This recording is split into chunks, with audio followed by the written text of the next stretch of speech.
Hai sahabat Mister Us, aku mau tanya dong, kamu tipe orang yang gimana ya?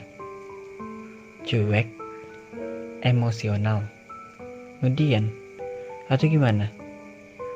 Atau pecemburu? Aku sih orangnya cemburuan, tapi bukan dengan pasanganku. Ya kali, pacar aja kagak punya. Terus sama siapa dong? Jadi, aku cemburuan sama temen sendiri. Oh ya, sampai lupa membuka podcast ini. Selamat mendengarkan kembali podcast aku, podcast Cakap-Cakap Kisah. Di episode ini, aku memberi judul, Cemburuan sama teman? Cemburu itu bukan selalu tentang tanda cinta. Tapi cemburu adalah tentang emosi yang timbul karena melihat orang yang kita sayang ternyata bersama dengan orang lain. Ia lebih banyak menghabiskan waktu dengan orang lain. Ingat, cinta dan sayang itu beda. Cinta adalah bentuk emosi kasih sayang kita kepada orang lain atau suatu hal yang kuat, sehingga ada ketertarikan. Sedangkan sayang ialah perasaan yang cenderung bersifat memberi tanpa berharap untuk mendapatkan balasan. Nah, sekarang sudah paham kan? Sayang belum tentu cinta, tapi cinta sudah pasti sayang. Rasa cinta dan sayang tidak melulu soal kekasih. Karena perasaan cinta dan sayang bersifat universal atau umum. Siapapun berhak mendapatkannya. Boleh keluarga, sahabat, teman, kekasih, bahkan benda-benda atau suatu hal yang kita sukai. Baik, kembali ke topik cemburu.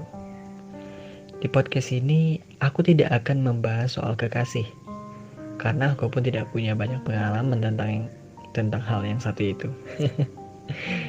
Jadi, cemburu yang kita bahas adalah cemburu terhadap teman. Pernah nggak sih kalian cemburu sama teman kalian sendiri?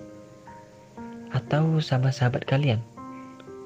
Pernah nggak sih kamu mikir teman atau sahabat kamu yang selalu kemana-mana bareng kamu, tapi tiba-tiba dia lebih sering dekat dengan yang lain? Atau bahkan baru aja teman atau sahabat kamu itu kenalan dan baru jalan sekali doang, kamu langsung cemburu. Kalau pernah, tenang, kamu gak sendiri. Aku pun pernah merasakan itu. Ketika kamu merasakan kecemburuan itu, pasti kamu langsung mikir, aku ada salah ya sampai dia seperti ini, seperti itu. Apa aku ada salah ngomong? Salahkah aku begini, begitu? Dan banyak pertanyaan yang timbul di kepalamu. Kalau kamu tidak ada salah, ya kenapa kamu harus berpikir seperti itu? Baik, aku tahu. Pertanyaan-pertanyaan itu muncul karena rasa kekhawatiran akan kehilangan teman atau sahabat kamu itu. Aku rasa hal itu wajar-wajar saja. Karena kita tuh udah merasa nyaman dengan teman kita. Sehingga yang kita punya ya dia aja. Kita gak punya siapa-siapa lagi. Sebenarnya, dalam permasalahan ini, aku tidak bisa menyamakan antara cemburu terhadap teman dan cemburu terhadap sahabat. Karena itu adalah dua hal yang berbeda. Kali ini mungkin aku akan bercakap tentang cemburu terhadap teman saja dulu. Jadi gimana? Kamu udah pernah belum cemburu terhadap temanmu sendiri? Kalau sudah, kita sefrekuensi. Kalau belum, berarti kamu beruntung, punya hati yang kuat. Sebenarnya ini hal yang sepele, tetapi terlalu berat buat aku ataupun mereka dan kalian atau kamu yang mempunyai sifat pencemburu terhadap teman. Kenapa sepele?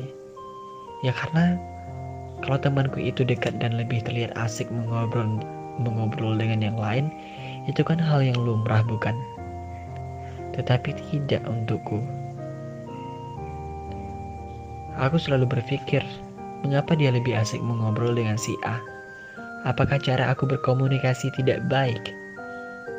Kenapa dia lebih dekat dengan si B daripada aku? Apakah sikap aku kurang baik sehingga dia lebih memilih si B? Ya, kedengarannya sangat sepele. Tapi pada kenyataannya lebih dari itu. Jadi aku pernah dapat teman yang kalau ada apa-apa pasti aku sama dia, bertukar ide juga sama dia. Terus kalau cerita-cerita tuh kami saling sepemahaman gitu. Ibaratnya tuh kayak I know you, you know me, and we can feel it. Gitu loh. Pokoknya kalau udah cerita-cerita pasti gak kenal waktu dan senyaman itu deh. Tapi suatu ketika ada suatu kebetulan yang membuat aku merasa aneh. Jadi waktu itu teman aku duduk sebangku dengan aku di kelas kan. Nah, jadi kalau nggak salah masing-masing dari kami berkesempatan untuk pindah tempat duduk gitu. Dan ternyata temanku itu lebih memilih duduk dengan temanku yang si C ini misalnya, yang merupakan teman sebangku lamanya dia. Kalau nggak salah seperti itu, karena ini kejadian udah lama banget. Dalam sekejap, pengibaratan I know you, you know me, we can feel it itu ambiar. Mikir, jadi saat dia bercerita dan dekat sama aku tuh, sebenarnya ia sedang menunjukkan perasaan yang sebenarnya atau enggak sih? Apa dia cuma gak mau buat aku kecewa sebagai teman ceritanya? Tapi aku bisa lihat dari gaya bicaranya dan responnya yang setulus itu. Maksudnya saat dia ngomong itu kayak gak ada beban. Masih banyak kejadian-kejadian yang membuat aku cemburu terhadap temanku sendiri lainnya. Selain telah yang kuceritakan tadi. Kejadian-kejadian itu yang membuat aku selalu menyendiri dan mencoba untuk mengevaluasi diri. Hingga kini aku menyadari ini bukan tentang aku yang menaruh harapan pada temanku. Dan ini bukan sebuah pembelaan ya. Karena siapa sih yang gak berharap dengan teman sendiri yang dapat kita jadikan sahabat? Sebagai teman berbagi cerita, membuka pikiran, memberi solusi, dan selalu ada. Bahkan udah buat kita nyaman. Tapi setidaknya kasih tahu apa yang dia mau. Mungkin aku tidak mendapatkan jawaban-jawaban itu secara langsung dari temanku itu.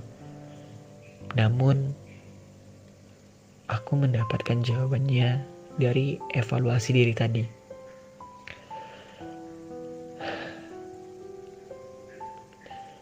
Temanku seperti itu bukan berarti dia tidak memilihku sebagai tempat cerita. Mungkin dia ingin sebuah cerita baru dari orang lain. Karena hidupnya bukan tentang ceritaku dan ceritanya saja. Dan mungkin apa yang dia cari sebenarnya bukanlah teman cerita, tetapi teman yang sefrekuensi. Sahabatku, kita mungkin bisa memilih dengan siapa kita nyaman, tetapi kita tidak bisa memaksakan orang lain untuk nyaman dengan kita, karena kita tidak tahu apa yang sebenarnya orang cari. Karena ucapan bisa berasal dari pikiran dan hati. Aku cemburu. Ya, aku cemburu. Tetapi aku tidak bisa berperilaku seenaknya aja. Karena aku tidak punya hak untuk mengubah apa yang orang lain tidak mau menjadi mau. Jadi, tetaplah menerima dirimu sendiri dan coba menerima kenyataan. Ya udah, pembahasan kita cukup sampai di sini dulu ya. Kalau kamu juga punya kisah yang sama atau ada kisah-kisah yang ingin diceritakan, silakan aja kirim ke emailku ya, ada di deskripsi box. Barangkali kita bisa bercakap bareng. Ya udah, makasih ya. Sampai jumpa di minggu depan. Mungkin kita bisa berbicara tentang sahabat. See you.